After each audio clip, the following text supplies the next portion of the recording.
Covert, often confused with the word covert, and the proper pronunciation is covert, and it's related to the word cover. And what it refers to is a thicket or a dense patch of vegetation, woody vegetation primarily, where an animal can go and find cover and shelter. That benefit that we're providing, that protection that we're providing to wildlife by protecting their habitats, is the essential meaning of the word covert and where the name of the Coverts Project comes from.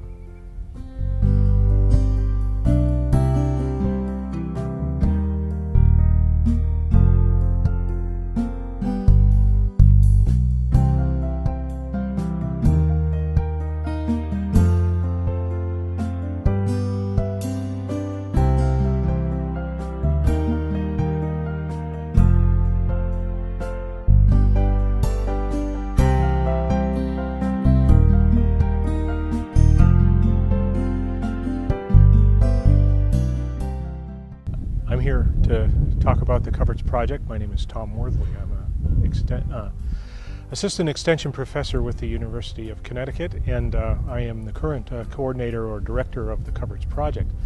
The Coverts Project is a program of outreach and education for woodland owners and people who are involved in the management of woodlands, and other sorts of volunteers who have an interest in forest conservation and wildlife habitat conservation.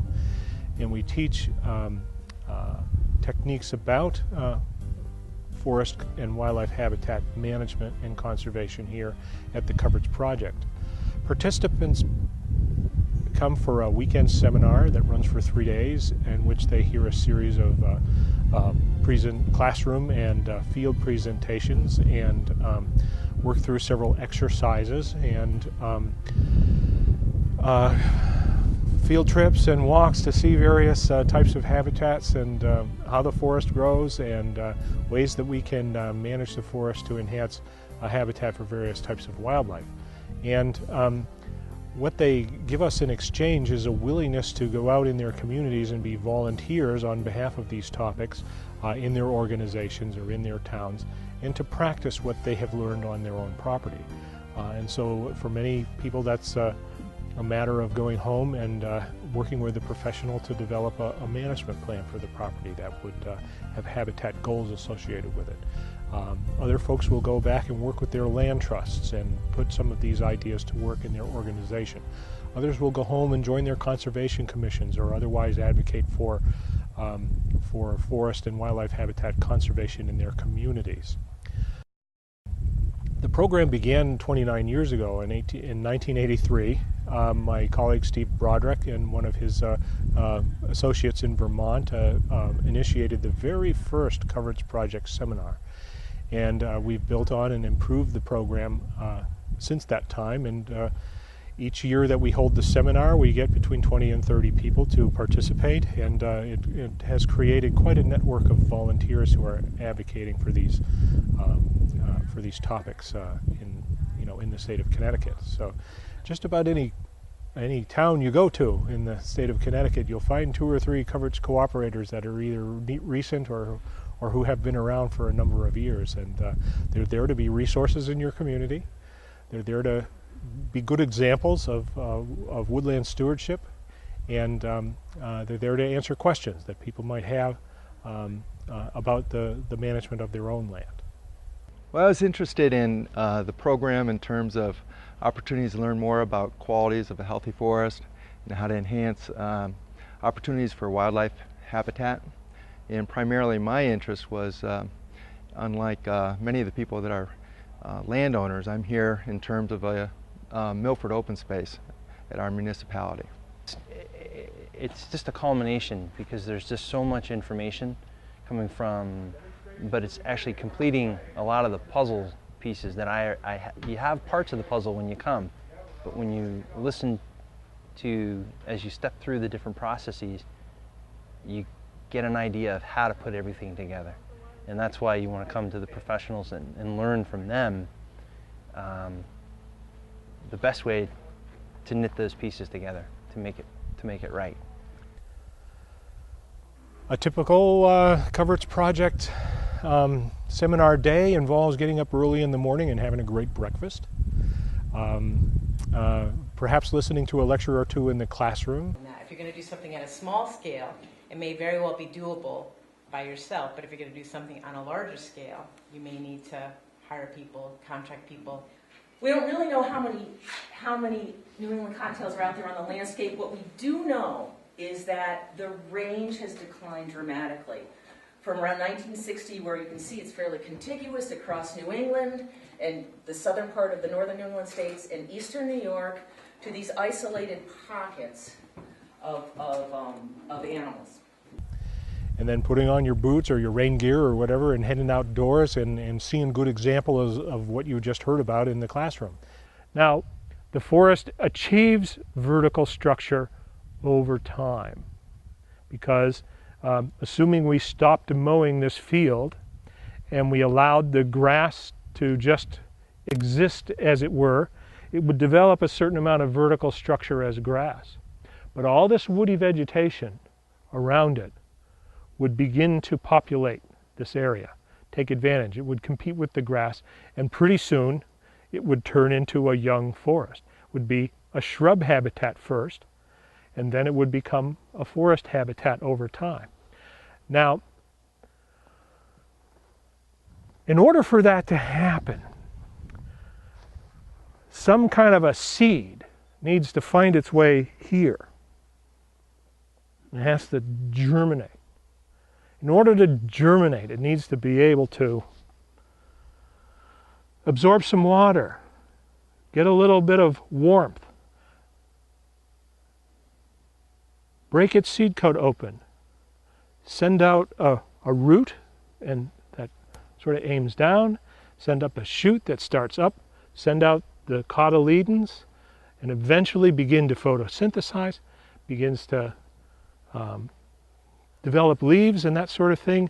In order to just achieve germination, all those processes need to take place. And there can't be anything in the environment that interrupts that process in order for that to happen. So if the seed lands here, and it's laying here on top of this cut grass, and it doesn't have a way to get moisture because it's out there in the sun, and it's the type of seed that requires moisture, ain't going to happen. If a turkey comes along and gobbles it up, it ain't going to happen. Right? So it's a process that requires all the right kind of conditions. On here, here's a bunch of dead trees standing here. Why are they dead? What's going on? What's happening at this location? And then, having assessed sort of what's happening at this location and what its assets and what its not so great aspects are, how does this fit in with what we've heard from Sam and Samantha? I think it's very suited to Samantha's ideal for bird cover and early successional habitat. There's no trees worth saving except the den tree and the snag, and the rest could be maintained as early successional habitat. It's already, and managed for invasives maybe first with the tree removals. Do you think, Samantha, would She you gets come an here extra with, lunch. Man, yeah. would you come here with your binoculars? It's a good start. I think we'd like it a little bit bigger if we could have it a little bit bigger. Bigger is better. That old adage. Does it drop off? If we could remove some of the invasives, that would be nice. But they are adding to some of the structure out here. This is that structural component that we talked about. How many people want to go tramping through there? Probably not many of us. That's why it's great for wildlife. It offers all that cover, a lot of variety of nesting and perching spots, a lot of different places to gather food. So this is the sort of thing that we're talking about when we want to get at that, quote, that Dublin young forest type of habitat. Come back, have a great lunch. Very well. A lot about folks at the preserve. I just spoke.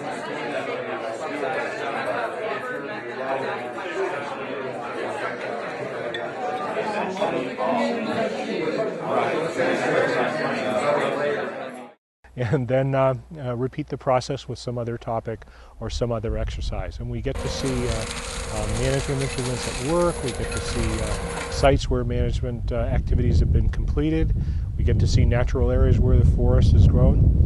And most of the time we've held the seminar in Norfolk, Connecticut at the Yale Forestry Camp that's located on Great Mountain Forest. And the Great Mountain Forest staff is extremely supportive in terms of providing facilities and working with folks in the kitchen and providing all the necessary backup that we need for things to see in the field and things to see in the classroom. Oh, I couldn't think of a better place to be, 5 miles from nowhere, and you're not really captive because you enjoy being here. The facilities that are in the Great Mountain Forest and the Yale School of Forestry, it's just, there's a lot of history here, and it's really a center point for conservation in the state. It's an amazing resource. Perfect location. It really enhances what we're all here to learn about. I mean, we're all interested in the forest and habitats, and I can't think of a better place to be able to experience that here at the Yale Forestry Camp. Importantly, I think for me, it's been opportunity to kind of delve into a little deeper in terms of what my initial interests were and understand some of the nuances and some of the layers of the Cooperatives project. And importantly, like for instance today, the opportunity to understand the process of how to go about this in a very scientific way, but the opportunity to bring and understand the art and the science that goes into this process. So for me, it's an opportunity when I have an opportunity to speak with a forester. I have a lot better foundation of which to have a conversation, help express some of my community's interests and goals and objectives to hopefully that we get the right outcomes that we're looking to achieve. The Connecticut DEEP Wildlife Division and Forestry Division provide personnel, commit time and resources to contribute to this program so that participants can hear from the experts, the people who are doing this day to day, and who are here to share their wisdom. We've had great support over the years from organizations like the Connecticut Forest and Park Association and Highstead Group and NRCS. There's any number of groups that have contributed over the years in terms of money, time, or resources to contribute to the success of this program. When Coverts cooperators leave the seminar, they go off into back to their homes and are willing to fulfill their challenge commitments to us for at least another year. But the great success of this program is that we have a list of at least 200 people that have continued to identify themselves as Coverts cooperators, even though they went through the seminar 10 or 15 years ago. They've adopted it as a lifestyle and an identity that they carry with them, and we hear from them regularly, and they're a great source of good conservation accomplishments.